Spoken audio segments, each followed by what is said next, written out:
قتل الانسان ما اکفرہ، اللہ تعالیٰ نے قرآن پاک کو اتنے پاکیزہ طریقے سے نازل فرمایا، اتنا عالیشان ہے۔ اب بندے کو چاہیے کہ وہ اللہ کی اطاعت کرتا، بندے کو چاہیے کہ وہ اللہ کی اطاعت کرتا، اپنی زندگی کو اللہ کے حکم رسول اللہ کے طریقے پر گزارتا۔ قتل الانسان ما اکفرہ، انسان کے لیے بربادی ہو کہ وہ ناشکرا ہے، انسان کے لیے بربادی ہو کہ وہ ناشکرا ہے۔ جو بھی انسان ناشکرا ہے، جو بھی کافر ہے، اللہ کی نہیں مانتا، اس کے لیے بتایا گیا کہ وہ مارا جائے، اس کے لیے بربادی ہو۔ قتل الانسان، اس کے لیے بربادی ہو۔ من ای شیء خلقہ، وہ جو ہے یہ جو قرآن اللہ کی طرف سے ہے، قرآن نصیحت ہے، اس کو ماننے والا جنت میں ہے، نہیں ماننے والا جہنم میں ہے، یہ تو ایک ایسی چیز ہے جو ایک علم والا اور فہم والا انسان سمجھ سکتا ہے، لیکن ایک ایسی چیز ہے جو محسوس کی جا سکتی ہے، جس کو کم فہم والا اور کم سمجھدار انسان، تھوڑی سی بھی عقل اگر کسی میں ہے اور وہ غور کرے تو وہ سمجھ سکتا ہے کہ ہاں یہ اللہ کی طرف سے قرآن ہے اور اللہ کی نعمتیں کتنے ہم پر ہیں۔ اور یہ اگر سوچتا ہے کوئی اللہ کی نعمتوں کو یاد کرتا ہے تو اللہ کا فرما بردار بن جائے گا، اطاعت کرنے والا ہو جائے گا۔ وہ کون سی نعمت ہے؟ اللہ تعالیٰ نے کہا من ای شیء خلقہ، کیا یہ انسان دیکھتا نہیں کہ اس کو کس چیز سے پیدا کیا گیا؟ اس کو کس چیز سے پیدا کیا گیا؟ جواب ایک ہی تھا، اللہ تعالیٰ نے فوراً جواب دیا من نطفہ، ایک نطفے سے پیدا کیا گیا۔ خلقہ فقدرہ، اور صرف نطفے سے ڈائریکٹ انسان نہیں بنا دیا گیا، اس میں طرح طرح کی تخلیق ہوئی، اس میں جو ہے ہر 40 دن پہ ایک جو ہے کبھی وہ نطفہ جو ہے وہ کبھی خون کا لوتھڑا بنتا ہے اور کبھی وہ گوشت کا لوتھڑا بنتا ہے، پھر اللہ تعالیٰ اس میں جو ہے طرح طرح کی تبدیلیاں کرتے ہیں، تغیرات اس میں ہوتے ہیں ماں کے پیٹ میں، پھر جا کر کے ایک مکمل انسان کی شکل اختیار کرتا ہے۔ من نطفہ، ایک نطفے سے اللہ تعالیٰ نے پیدا کیا۔ کیا اپنی حیثیت ہم نہیں جانتے؟ کیا یہ انسان اپنی حیثیت نہیں جانتا؟ آج جو ہے اس کو اللہ تعالیٰ نے اگر مال دے دیا تو بڑا اکڑتا ہے، اس کے اندر تکبر آ جاتا ہے، لوگوں سے لڑنے چلا جاتا ہے، لوگوں کے اوپر ہاتھ اٹھا لیتا ہے، اللہ کی خلاف ورزی کرتا ہے، اللہ کے حکموں کو توڑتا ہے، اور یہ سوچتا ہے کہ سب سے بڑے ہم ہیں اور اس دنیا سے ہم کو جانا نہیں۔ تو اس چیز کو سمجھنا چاہیے، من ای شیء خلقہ من نطفۃ خلقہ فقدرہ، اللہ تعالیٰ نے ایک نطفے سے ہمیں پیدا کیا، ہر انسان کو ایک نطفے سے پیدا کیا، خلقہ فقدرہ، پھر اس کو ٹھیک ٹھیک بنایا، اندازے سے بنایا۔ ہماری جو قد و قامت ہے، ہماری جو جسامت ہے، ہمارے جو ہڈیوں کے جوڑ ہیں، ہمارا چہرہ ہے، ہمارے ہاتھ ہیں، پیر ہیں، کان ہے، ناک ہے، ہر چیز کو اس کی صحیح جگہ پر دیا۔ ہمیں ایک مثال دیتے ہیں کہ اگر اللہ تعالیٰ نے ہماری ناک آگے نہ لگانے کے بجائے پیچھے لگا دی جاتی تو ہم کیسے سونگتے؟ تو کوئی بھی کھانا کھا رہے ہوتے تو پہلے پیچھے لے جاتے سونگنے کے لیے، پھر یہاں پہ کھاتے۔ اللہ تعالیٰ نے کیسا زبردست سسٹم بنایا کہ جب ہم کھانا کھائیں گے تو اس کی بدبو یا خوشبو ہمارے ناک میں پہنچ جائے گی، جس سے اندازہ ہو سکتا ہے کہ کھانا صحیح ہے یا خراب ہے۔ ہم ہاتھ سے پکڑتے ہیں کھانے کو تو ہمیں پتہ چل جاتا ہے کھانا جو کھانے جا رہے ہیں وہ سخت چیز ہے یا ملائم چیز ہے۔ ہم جب دانتوں میں جو ہے اس کو چباتے ہیں اور زبان پہ رکھتے ہیں تو ہمیں پتہ چل جاتا ہے وہ کھٹی ہے یا میٹھی ہے، کیسی چیز ہے۔ بس فرق یہ ہے ہم کو اندازہ اس کا لگانا ہے کہ جو چیز ہم کھا رہے ہیں وہ حلال ہے یا حرام ہے، وہ حلال ہے یا حرام ہے، اس کا اندازہ ہم کو کرنا ہے۔ وہ ہمارے ایمان پر منحصر ہے، وہ ہمارے ایمان پر منحصر ہے۔ خلقہ فقدرہ، اللہ تعالیٰ نے تمام چیزوں کو اپنے اندازے سے پیدا کیا اور صحیح صحیح پیدا کیا۔ ثم السبیل یسرہ، یہ تمام تخلیق ہوئی، ماں کے پیٹ میں ہوئی، اس کے بعد ایک انسان کے اندر، ایک ماں کے وجود کے اندر ایک انسان کی تخلیق ہو رہی ہے، ماں کو پتہ نہیں چلتا، ماں کو خاص پتہ نہیں چلتا۔ اور فقدرہ کی تفسیر حضرت عبداللہ ابن مسعود رضی اللہ عنہ کی ایک روایت ملتی ہے، اس میں یہ بھی کہا گیا کہ فقدرہ سے مطلب یہ ہے کہ اللہ تعالیٰ نے ماں کے پیٹ میں جب بچہ ہوتا ہے یا بچی ہوتی ہے،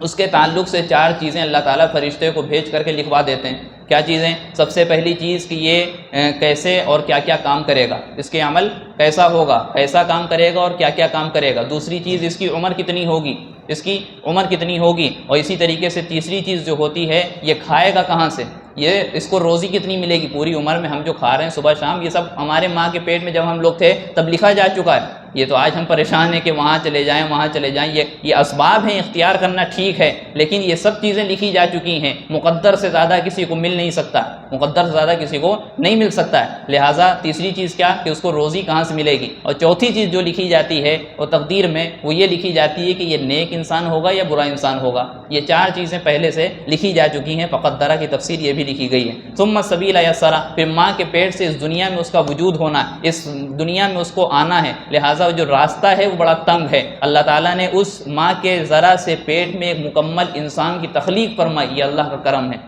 پھر اس تنگ راستے سے اللہ تعالیٰ نے اس بچے کو اس دنیا میں پیدا کیا، یہ بھی اللہ کا ایک جو فضل ہے۔ تو اللہ تعالیٰ یہ سب کرنے والے ہیں۔ ثم السبیل یسرا، یہ سب تمام چیزیں اللہ تعالیٰ کرنے والے ہیں۔ ثم اماتہ فاقبرہ، اس کی تفسیر آج کے ماحول کے اعتبار سے اچھی ہم یہ سمجھتے ہیں کہ شاید نہیں ہو سکتی، سمجھ میں آج کل آیت بہت اچھے سے آ سکتی ہے یہ۔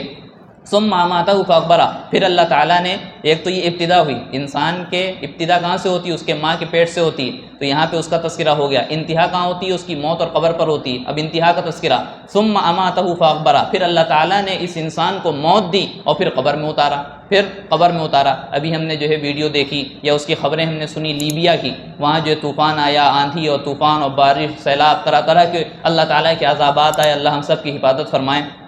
وہاں جتنی بھی چیزیں ہوئیں، اب اس کے بعد معاملہ یہ ہے کہ وہاں ہر انسان کو، ہر مسلمان کو الگ الگ دفن کرنے کی جگہ نہیں، الگ الگ دفن کرنے کی جگہ وہاں میسر نہیں ہے۔ اب معاملہ یہ ہو رہا ہے کہ ایک جگہ لوگ اکٹھا ہو رہے ہیں اور مجموعی قبر بنائی جا رہی ہے، بڑا سا گڈھا کھود کے ایک ہی میں تمام لوگوں کو، زیادہ لوگوں کو دفن کیا جا رہا ہے۔ تو وہاں ان لوگوں کو پتہ ہے کہ قبر کی اہمیت کیا ہے، ان لوگوں کو پتہ ہوگی، ہم کو کیا پتہ؟ ہم کو تو جو ہے یہاں قبرستان پہنچے اور پیسے دیے اور آرڈر دیا ہے، قبر تیار ہے ہمارے لیے۔ لہٰذا قبر بھی ایک اللہ کی نعمت ہے، قبر بھی اللہ کی ایک نعمت ہے۔ جانور مرتے ہیں اور وہ اپنے جو ہے مر کر کے سڑا کرتے ہیں اور پھٹا کرتے ہیں، لیکن مسلمانوں کا اور ایمان والوں کے لیے جو موت ہے، اللہ کے رسول نے فرمایا کہ تحفۃ المؤمن الموت، مومنین کا جو تحفہ ہے، جو گفٹ ہے، وہ موت ہے۔ وہ کیوں ہے؟ جب وہ اچھے کام کرے گا تو اس کے لیے موت ہے، اگر برا کام کرتا ہے تو ایمان والا کوئی بھی انسان ہوگا پھر وہ مرنا نہیں چاہے گا، کیونکہ وہ سمجھ رہا ہے کہ ہماری جو یہاں کی عیاشیاں ہیں وہ ختم ہو جائیں گی اور وہاں کی جو ہماری بربادیاں ہیں وہ شروع ہو جائیں گی۔ اور جو ایمان والا ہے اس کے لیے یہ دنیا کیا ہے؟ قید خانہ ہے۔ وہ سمجھتا ہے کہ یہ قید خانہ کی زندگی ختم ہو جائے گی اور جب ہم مریں گے تو ہمارے لیے اچھائی کا سلسلہ اور قبر کی اچھی زندگی ہمارے لیے شروع ہو جائے گی۔ ثم، اور حضرت ابو ذر غفاری رضی اللہ عنہ کے بارے میں آتا ہے، وہ دعا میں مانگتے تھے اللہ تعالیٰ ہمیں قبر عطا فرما دیجیے۔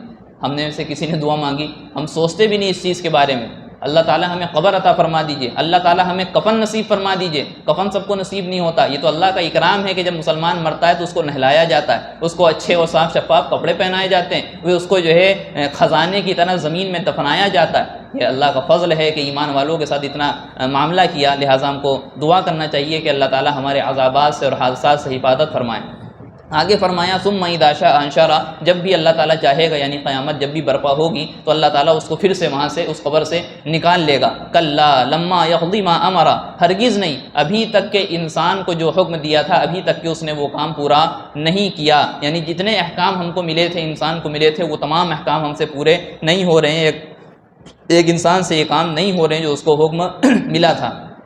ابھی پیچھے اس کی ذات کے تعلق سے بتایا کہ تمہاری ذات میں اللہ کی کتنی نعمتیں ہیں، کہ اللہ تعالیٰ نے کیسے کیسے تم کو پیدا کیا، پھر تم کو بنایا، پھر تم کو موت دیں گے، تم کو قبر دیں گے، تم کو نکالیں گے، تمام چیزیں۔ فَلْيَنظُرِ الْإِنسَانُ إِلَىٰ طَعَامِهِ، انسان کو سوچنا چاہیے کہ اپنے کھانے پر بھی نظر رکھے۔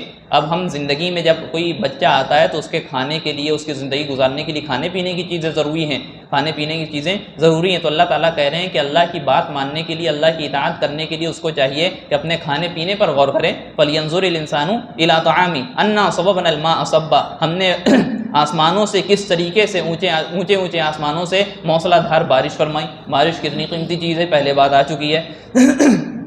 ثم شققنا الارض شقا، پھر ہم نے زمین کو جگہ جگہ سے پھاڑا ہے، اس میں سے کوپلیں نکالی، ایک ایک کوپل زمین کو پھاڑ کر کے کس طریقے سے نکلتی ہے۔ کوپل اگر ہم پکڑ کے دیکھیں وہ زمین پھاڑ سکتی ہے؟ نہیں پھاڑ سکتی، اتنی کمزور ہوتی ہے، اور زمین کتنی ٹائٹ ہوتی ہے۔ لیکن اللہ تعالیٰ نے ثم شققنا الارض شقا، اللہ تعالیٰ نے اس کوپل کے ذریعے سے زمین کو پھاڑا، پھر اس میں سے طرح طرح کے دانے نکالے۔ کیا کیا نکالا؟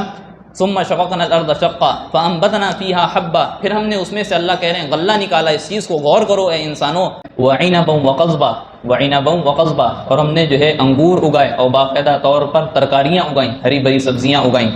وزیتونا ونخلا، زیتون نکالا، کھجور نکالی۔ وحدائق غلبا، ہرے بھرے باغات نکالے، اور اسی طریقے سے وفاکہۃ وابا، اس میں سے میوے نکالے اور چارہ نکالا۔ متاعا لکم ولانعامکم، اس میں سے کچھ چیزیں تو تمہارے لیے ہیں اور کچھ چیزیں جن پر تم سواری کرتے ہو، یعنی اونٹ جانور تمہارے مویشی جو ہیں، کچھ چیزیں ان کے لیے ہیں۔ تو اگر ان چیزوں پر انسان کوئی غور کرتا ہے کہ یہ ہمارے لیے کون نکال رہا ہے، زمین کو کون پھاڑ رہا ہے، آسمان سے پانی کون برسا رہا ہے، ہمارے لیے انتظامات کون کر رہا ہے، تو یہ صرف ایک جو ہے ضمیر کی اگر کوئی آواز آئے گی، دل سے آواز نکلے گی تو اللہ کی نکلے گی، اور اللہ ہی کو ہم کو ماننا ہے اور اللہ ہی کے آگے ہمیں سر بسجود ہو جانا ہے اور اللہ ہی کی ہمیں اطاعت کرنی ہے، اسی میں ہماری کامیابی ہے۔ اگر اللہ کی کوئی اطاعت نہیں کرتا، محمد رسول اللہ کے طریقے کو چھوڑ دیتا ہے تو اس کے لیے ہلاکت ہے، بربادی ہے۔ شاید اس دنیا میں وہ تھوڑی دن کی جو زندگی ہے کامیاب ہو جائے، لیکن آخرت میں کوئی کامیابی کا وعدہ اور سرٹیفکیٹ اس کے لیے نہیں ہے۔ لہٰذا یہ چند آیتیں تھیں جو ہمارے لیے ہم کو یاد دہانی کراتی ہیں۔ اس کے بعد پھر جو ہے قیامت کا تذکرہ ہوگا انشاءاللہ، اگلے ہفتے